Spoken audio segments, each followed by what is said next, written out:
మిత్రులారా, దుర్యోధనుడు ఇప్పటి వరకు పాండవుల సైన్యంలో ఉన్న వీరులను ప్రస్తావించాడు. కానీ ఇక్కడ ఆగలేదు.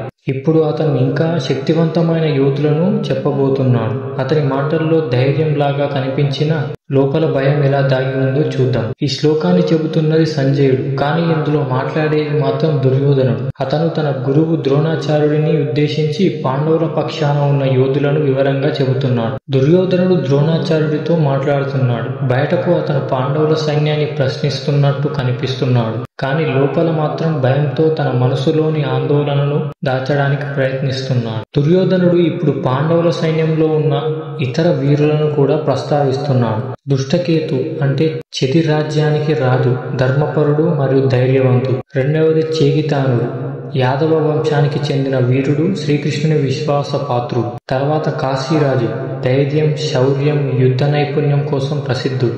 తరువాత పురజిత్తుడు మరియు కుంతీభోజుడు. కుంతీదేవి బంధువులు పాండవుల పట్ల అపారమైన ప్రేమతో యుద్ధంలో పాల్గొన్నారు. శైబ్యుడు, పెద్ద వయస్సు ఉన్న ధర్మం కోసం యుద్ధానికి దిగిన సద్గుణవంతుడు. ఇది చూస్తే మనకు అర్థమవుతుంది, పాండవుల పక్షాన ఉన్న వారు కేవలం శూరులు కాదు, ధర్మం కోసం ప్రాణాలని అర్పించడానికి సిద్ధమైన మహానుభావులు. దుర్యోధనుడు ఈ వీరుల పేర్లు చెబుతున్నప్పుడు అతని మనసులో ఒక సందేహం మెలకువ పడుతుంది. ఇంతమంది ధర్మవీరులు కలిసి ఉన్నారు, మన పక్షం గెలుస్తుందా?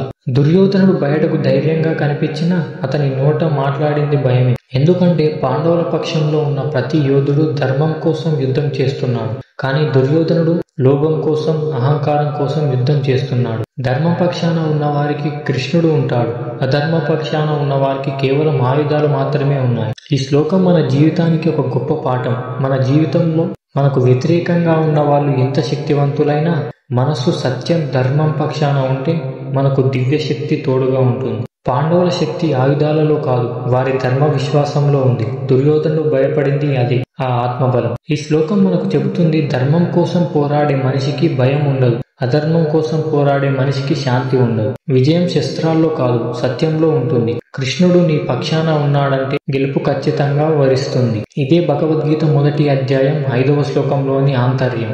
దుర్యోధనుడు ఇంకా పాండవుల సైన్యంలోని మహావీరులను ప్రస్తావిస్తూ తన భయాన్ని దాచడానికి ప్రయత్నిస్తున్నాడు. తరువాత వీడియోలో 6వ శ్లోకంలో ఎవరి పేర్లు వస్తాయో, దుర్యోధనుడు ఆ వీరులను ప్రస్తావిస్తూ ఏ భావంతో మాట్లాడాడో తెలుసుకుందాం. ధర్మపక్షాన నిలబడు, కృష్ణుడు నీ వెంటనే నిలుస్తాడు. హరే కృష్ణ.